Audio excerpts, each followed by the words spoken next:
YouTube, it's Charlie from Reader Turned Writer, and today I just wanted to come on and do a quick writing update.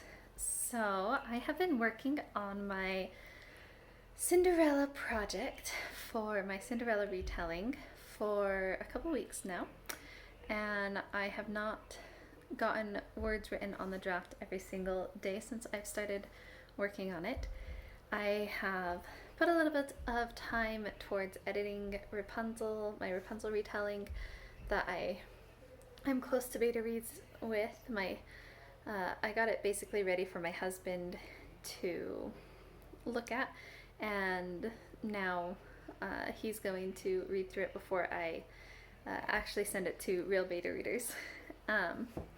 So I put a little bit of time into that, but then the rest of the time I have been working on my first draft, and many days I've been able to get a minimum of 500 words doing my 30-minute timer. Some days were not as good. I've been struggling with headaches recently, and that's kind of put a damper on my writing some days.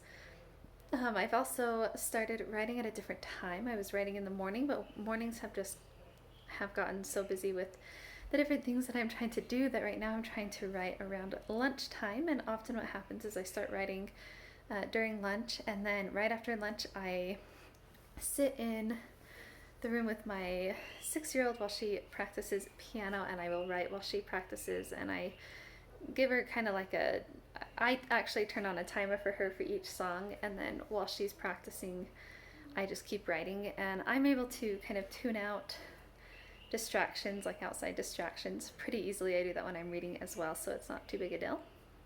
I think so. I've written the prologue and the first. I'm on the 6th scene besides the prologue, and so I'm making pretty good progress. I think there's 60 something scenes total in my book. I've been playing around with the idea of having like a percentage bar for how close I am to being finished with the book, similar to how Brandon Sanderson does his, because I think that would fit my personality pretty well. Yeah, I'm happy with the progress I made so far. There are parts of the book that I do not like so far. I'm kind of struggling with, I have two main characters, and one of them's named Adelaide, and she's the main character, and I am struggling with her character. It's not turning out the way I like it, and I don't know if it's because I need to change her character, or if I just need to accept that she is coming out differently on paper than I had kind of envisioned in my head. She's just like a different person, and I don't like it so far, but maybe it'll be fine. My writing group has read so far just the prologue. The other thing that I am struggling with is point of view.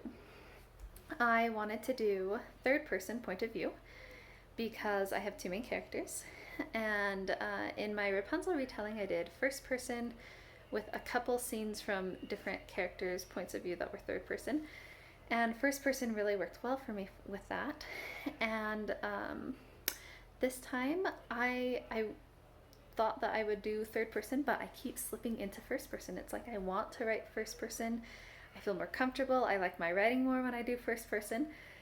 But then I'm worried that it's going to be confusing because there's two characters, and I know it's done, and I can put like whose perspective we were seeing at the beginning of the section or whatever, like I know that's done. I've read books like that before. I don't know, especially with the prologue, I'm a little bit worried about how confusing it will be. So what I've done, I had originally written the prologue in third person because that's what I was planning to do for the whole book, and that's what I submitted to my writing group. But talking with them, I think what I did today actually was I went through my prologue and I just switched it to first person, and I'm going to send it to someone who hasn't seen it before, so not in my writing group, and just see if it is confusing to them or if they can kind of follow what's going along. And if it's really confusing to them, then I might just suck it up and make myself write in third person and just get used to it and learn that. And if it's not confusing, then I might do first person just because it's easier, and it's only my second book, and so I think that would be really helpful, especially since this book is a little bit like it has some things that do make it harder than my first book, like the fact that it has two perspectives that then they each have their own character arc that I'm trying to balance and interweave together. Oh, I'm talking really fast and holding my breath while I talk. The other thing that makes this one a little bit harder is that it is a fantasy book. My other one was technically dystopian, but it was basically our world with, like, I just kind of took advantage of the fact that it was slightly futuristic to do things that aren't actually happening yet, if that makes sense. And I do want to add more dystopian elements to it. That's one of the things I'm hoping my husband can help me with, is finding places that I could kind of work on the world building with it. But this one, I've done a lot of world building with it beforehand, and it's been fun, but it's also just something new that I'm doing. And so both of those things are new, and so if I could write in a style that I'm already comfortable with, I think it would be best for me, as long as it works for the book, because that's the most important thing, I think. So yeah, that is my update for now. I really want to do weekly updates. I just don't get to it every week right now. It's been kind of crazy. But yeah, that's where I'm at with my writing, and I've been really enjoying middle grade March as well, and reading a lot of really good books. So I'll do a wrap up for that here pretty soon. Let me know in the comments below how your writing is going, what you've been working on, and some of maybe the struggles or successes that you've had recently. I would love to hear from you and chat with you about writing or reading. You can let me know how your reading is going as well in the comments below. And thank you so much for watching my video, and I will see you in the next one.